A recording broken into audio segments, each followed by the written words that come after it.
नमस्कार, welcome to career 247। मैं हूं प्रशांत धवन। नाउ जिस बारे में हम लोग लंबे समय से बात करते आए हैं, वीडियोस में कमेंट सेक्शन में आप लोगों ने मेंशन किया है, भारत को फाइनली इस इशू को लेकर एक वार्निंग मिलनी शुरू हो गई है। ये कॉशनरी वार्निंग है कि भारत को सतर्क हो जाना चाहिए। जीटीआरआई ने, ग्लोबल ट्रेड रिसर्च इनिशिएटिव ने भारत को ये कहा है कि आज के समय भारत की डिपेंडेंस बहुत ज़्यादा है American software, cloud services, social media platforms, इस सब से एक इकोनॉमिक वनरेबिलिटी बिल्कुल बनती है। यहाँ पे आप देख पाएंगे रिसेंटली इस टॉपिक पर दर्जनों आर्टिकल पब्लिश हुए हैं कि इंडिया बहुत ही ज्यादा डिपेंडेंट है। एक तो होता है कि देखिए you are dependent on someone, एक होता है over dependence. Over dependence dangerous होती है क्योंकि ओवर डिपेंडेंस में आपके पास कोई ऑल्टरनेटिव्स नहीं होते। अगर मान लीजिए डोनाल्ड ट्रंप का कल को मन करता है कि भारत पे ऐसे सैंक्शन लगाने हैं कि सोशल मीडिया प्लेटफॉर्म्स यहाँ पे काम करना बंद कर देंगे या फिर यूएस सॉफ्टवेयर्स इंडिया में काम नहीं करेंगे, क्लाउड सर्विसेज नहीं आएंगी, what will we do then. ये वार्निंग दी है जीटीआरआई ने और साफ साफ इन्होंने भारत को ये कहा है कि India should achieve digital sovereignty. आपने वर्ड काफी बार सुना होगा। इंडिया यूएन में और कई और फोरम्स में कहता है कि हम अपनी सॉवरेनिटी पे बिल्कुल भी कॉम्प्रोमाइज नहीं करेंगे, हमारी सॉवरेनिटी सबसे ऊपर है। सॉवरेनिटी का सिंपली मतलब ये होता है कि as Indians we have the authority to govern ourselves. हमको कोई और आके गवर्न नहीं करेगा। जब हम ब्रिटिश एम्पायर के अंडर थे तब हम एक सॉवरन नेशन नहीं थे, तो हम लोग सॉवरेनिटी की बहुत बात करते हैं कि लैंड सॉवरेनिटी हर जगह, मगर डिजिटल सॉवरेनिटी आज के समय क्या हमारे पास है? नहीं। यहाँ पे आप देख पाओगे जीटीआरआई ने सीधा सीधा यहाँ पर यही कहा है कि अब समय आ चुका है फाइनली कि भारत अचीव करे डिजिटल सॉवरेनिटी और अपनी डिपेंडेंस कट करे on US controlled digital infrastructure. Literally GTRI ने अपनी रिपोर्ट में कहा है कि भारत को आज के समय चाहिए एक डिजिटल स्वराज मिशन। इसका मतलब ये नहीं है कि देखिए हम वेस्ट के प्लेटफॉर्म से दूर चले जाएं। हमारे पास खुद के भी ऑल्टरनेटिव्स होने चाहिए। There should be Indian alternatives as well. तभी हम सही मायने में हम कहेंगे कि हम डिजिटली स्वराज को अचीव कर चुके हैं। नहीं तो हमेशा एक डिपेंडेंस बनी रहेगी यूएसए पर। कल को यूएसए ने हाथ खींच लिया, अचानक से the whole country will be left without a social media. और ऐसा नहीं है कि अमेरिकन कंपनीज रातों रात किसी कंट्रीज से पुल आउट नहीं करती। रशिया के केस में आप अगर देखो तो क्या हुआ है, सभी अमेरिकन कंपनीज, और जब मैं कहता हूं सभी companies I mean everyone, Apple, McDonald, जो आप कह लीजिए पिलर्स हैं यूएस इकोनॉमी के, जिन्होंने यूएस गवर्नमेंट को ओवर द इयर्स बिलियंस का रेवेन्यू दिया है, ओरेकल, वेरियस और जो इनकी कंपनीज हैं, सबने इकट्ठा पुल आउट किया है फ्रॉम रशिया। रशिया में आज के समय कोई भी अमेरिकन कंपनी का कोई आप आउटलेट नहीं देख पाओगे। They have all pulled out. ना रशिया के पास ऑब्वियसली खुद का एक इकोसिस्टम था। टेलीग्राम आप खुद देख लीजिए, ये काफी हद तक रशियन है। उसके अलावा इन लोगों के पास यूट्यूब का भी खुद का एक ऑल्टरनेटिव है, रूट्यूब, और फेसबुक का भी ऑल्टरनेटिव लंबे समय से बनाकर बैठे थे। तो इन्होंने काफी हद तक एब्जॉर्ब कर लिया वो झटका। But will we be able to do this? आप अगर जीटीआरआई की रिपोर्ट देखोगे तो वहां पर उन्होंने साफ साफ लिखा है कि भारत के स्मार्टफोन्स, हमारे कंप्यूटर्स, डिफेंस, गवर्नमेंट एप्लीकेशंस, ये सभी लार्जली हम यूएस प्लेटफॉर्म्स पे चला रहे हैं। चाहे ये माइक्रोसॉफ्ट हो, एंड्रॉइड हो, यहाँ पे आप देख पाएंगे a US ordered cut off could instantly paralyse digital payments, tax filings, government services nationwide. आज के समय देखिए भारत में 500 मिलियन इंडियन स्मार्टफोन्स हैं जो गूगल एंड्रॉइड पे चल रहे हैं। अचानक से अगर मान लीजिए एंड्रॉइड अपनी सर्विसेज देना बंद कर देता है तो ये जो 500 मिलियन एंड्रॉइड स्मार्टफोन्स हैं, suddenly they will not be able to function properly. और एक बार को आप यहाँ पे आर्ग्यूमेंट दे सकते हैं कि जो हमारा यूपीआई है वहाँ पे तो हमने ये सिस्टम भी कर रखा है कि कोई नॉन स्मार्टफोन है, अगर मान लीजिए बस एसएमएस के थ्रू भी उसको यूज़ कर सकता है। वेल देखिए कितने लोग हैं वो वाली सर्विस यूज़ करते हैं। 99% लोग ना आज के समय स्मार्टफोन के जरिए सिंपली जो ऐप्स हैं वही यूज़ कर रहे हैं, जो आज के समय हमको एक अमेरिकन प्लेटफॉर्म से डाउनलोड करनी पड़ती है। और इसलिए जीटीआरआई ने कहा है कि एक डिजिटल स्वराज मिशन ये बनाने का टाइम आ चुका है।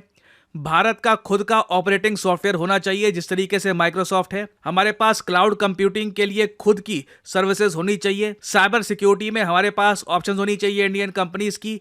और इवन डेटा ड्रिवन एआई में वी नीड इंडियन ऑल्टरनेटिव्स।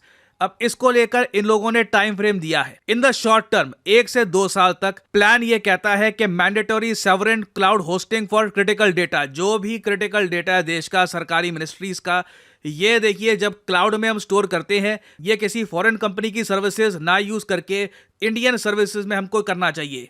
उसके अलावा जो हमारी की मिनिस्ट्रीज हैं वहां पे माइक्रोसॉफ्ट यूज करना बंद कर दो। लिनक्स पायलट्स का हम वहां पे यूज कर सकते हैं, विच इज मच मोर आप कह सकते हैं इंडिपेंडेंट। वहां पे यूजर को जरा ऑप्शन मिलती है प्राइवेसी की। फिर यहाँ पे इन्होंने बात करी है मीडियम टर्म की, आने वाले 3 से 5 साल में। तो यहां पे कह रहे हैं कि गवर्नमेंट को कोशिश करनी चाहिए कि हम कंप्लीटली माइग्रेट कर ले एक इंडियन सॉफ्टवेयर को। Public private cyber security consortia build करना चाहिए। और लॉन्ग टर्म की अगर हम बात करें 5 से 7 साल की, तो इंडिया को क्लाउड पैरिटी अचीव करनी चाहिए। जो फॉरेन सॉफ्टवेयर है डिफेंस में, क्रिटिकल सेक्टर्स में, ये रिप्लेस कर देना चाहिए। और ऑब्वियसली खुद का सोशल मीडिया भी बिल्ड करना चाहिए। अब यहाँ पे आप कहोगे वेट, इसमें इतना टाइम लगेगा? वेल देखो, मैंने आपको हमेशा कहा था सोशल मीडिया प्लेटफॉर्म्स रातों रात बिल्ड नहीं होते। रशिया को काफी हद तक पता था कि कभी भी यूएस के जो ये सोशल मीडिया प्लेटफॉर्म्स हैं हाथ खींच सकते हैं, तो उन लोगों ने हमेशा अपने सोशल मीडिया प्लेटफॉर्म्स बनाकर रखे थे। Same case for China. Even Europe में आप देख लो, यूरोपियंस ने खुद के सोशल मीडिया ऑल्टरनेटिव्स बनाने स्टार्ट कर दिए और बहुत से यूरोपियंस हैं वो वहां पर शिफ्ट हो रहे हैं। इंडिया मैं कहूंगा हम बिल्कुल एक्सपोज खड़े हैं, हमारे पास कोई ऑल्टरनेटिव नहीं है। और अभी तक ना हमने शुरुआत तक नहीं करी है। हमारे प्रधानमंत्री बिल्कुल स्पीच में बोल देते हैं कि मैं चाहता हूं कि देश का यूथ बनाए social media, but without the big funding, without the proper support ये हो नहीं सकता है। इसके लिए कहीं ना कहीं एक डिजिटल स्वराज मिशन की आवश्यकता है। और उसमें भी अभी हम अगर शुरू करेंगे तो जाकर मे बी 3 से 5 साल में कुछ आपको ग्राउंड में रिजल्ट दिखेंगे। क्योंकि देखिए, मैं अवेयर हूं इस चीज को लेकर, आप अवेयर हैं इस चीज को लेकर, मगर देश की एक बहुत बड़ी जनसंख्या है, वहां तक ये मैसेज पहुंचाने में टाइम लगेगा कि made in India social media platforms भी आपको यूज करने चाहिए।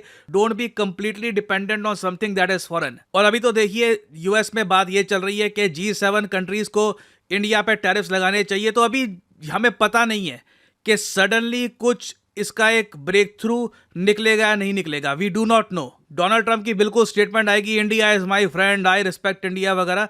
फिर उसके बाद पीछे से रिपोर्ट आएगी कि उनके जो ट्रेजरी सेक्रेटरी हैं ये G7 कंट्रीज को कह रहे हैं कि इंडिया पे 100% टैरिफ लगा दो। So again this is a difficult time right now. और सब लोग आज के समय यही डिमांड कर रहे हैं। आप लोग, मैं देखता हूँ कॉमेंट सेक्शन में कई यूट्यूबर्स, इवन GTRI अपनी रिपोर्ट में यहाँ पर कह रहा है कि अब समय आ चुका है कि जिस तरीके से we achieve sovereignty, it is now time to achieve digital sovereignty as well.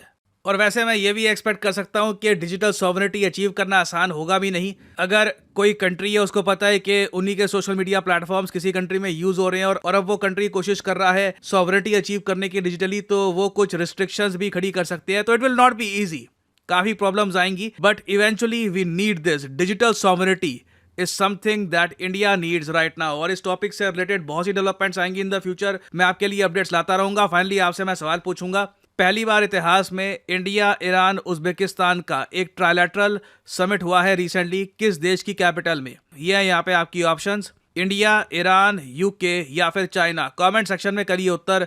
जो लोग देंगे सही आंसर उनकी कमेंट को मैं दे दूंगा हार्ट, और ताकि बाकी लोग समझ पाएं कि सही उत्तर क्या है। और फाइनली आप लोगों के लिए एक बहुत ही इंपॉर्टेंट जानकारी, करियर 247 मतलब के जॉब्स। हमने अपने एक्सिस बैंक प्रोग्राम के अंडर, फेडरल बैंक प्रोग्राम के अंडर कई लोगों को नौकरी तक पहुंचाया है। Right now they are employed, उनकी पहली जॉब लग चुकी है। और करियर 247 के जो स्किलिंग कोर्सेज हैं, जिनकी मदद की वजह से आज के समय कई लोग इंडिया में स्किल्ड हैं, एम्पावर्ड हैं, many of them are getting jobs. इन कोर्सेज पर एक लिमिटेड टाइम के लिए, कुछ ही दिनों के लिए 20% सेल एक्टिव हो चुकी है। बेसिकली करियर 247 के कोर्सेज आपको लोएस्ट प्राइस पर मिलेंगे। और अगर आप पूछ रहे हैं वेल इसका रीजन क्या है, वेल करियर 247 में हम मेजर चेंजेस करने वाले हैं बहुत ही जल्द। करियर 247 के कोर्सेज के सर्टिफिकेट्स में आपको देश के मेजर ब्रांड्स, इंटरनेशनल ब्रांड्स के लोगो मिलेंगे। We are in talks with them, और ऑब्वियसली इससे ओवरऑल जो कॉस्ट है ये इंक्रीज होगी। सो हमारे कोर्सेज आने वाले समय में, आने वाले कुछ दिनों में ये महंगे होने वाले हैं। So before that happens, this is the last chance to buy career 247 courses at the lowest price. क्योंकि बहुत ही जल्दी जो हमारा सर्टिफिकेट होता है करियर 247 का, इसकी वैल्यू आप देखेंगे इट विल इंक्रीज ट्रेमेंडसली।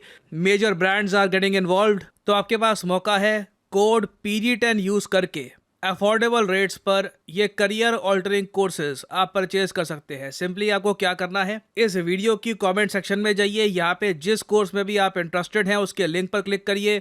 चाहे वो डेटा एनालिस्ट, डेटा साइंटिस्ट हो या फिर डिजिटल मार्केटिंग हो। जनरेटिव एआई कोर्सेज जो है हमारे, they are very much in demand. और यहाँ पे प्राइस आपको दिख जाएगा। एक्चुअल प्राइस अगर मान लीजिए 50,000 का है, आप अभी सेल में कोड यूज करते हैं PD10, तो यहाँ पे प्राइस आपको मिलेगा 40,000 रुपीज का। सिमिलरली सभी कोर्सेज में आप देख पाओगे जो प्राइस ड्रॉप है ये आपके सामने है। ये कुछ ही दिनों तक की सेल है, उसके बाद प्राइसेस बढ़ने वाले हैं आने वाले समय में। So this is the best time to invest in your future, to invest in skilling, upskill yourself. और अगेन करियर 247 में याद रखिएगा आपको लाइव क्लासेस मिलती है। ऐसा नहीं है कि कोर्स में कोई प्री रिकॉर्डेड क्लासेस है जहां पे आपके क्वेश्चंस, आपकी जो भी क्वेरीज है आंसर नहीं की जाएगी। लाइव क्लासेस आपको मिलेंगी बहुत सारी हर हफ्ते, और आपको इस बात को लेकर भी गाइड किया जाएगा कि कल को अपना रेज्यूमे कैसे आपको बिल्ड करना है, कंपनीज को कैसे अप्रोच करना है। All this priceless knowledge will be given to you by Career 247. So use career code PD10 and good luck to all of you. Invest in your future, invest in your skills. और इसी note के साथ ये है video का अंत। Thank you for listening and as I always say, may the gods watch over you.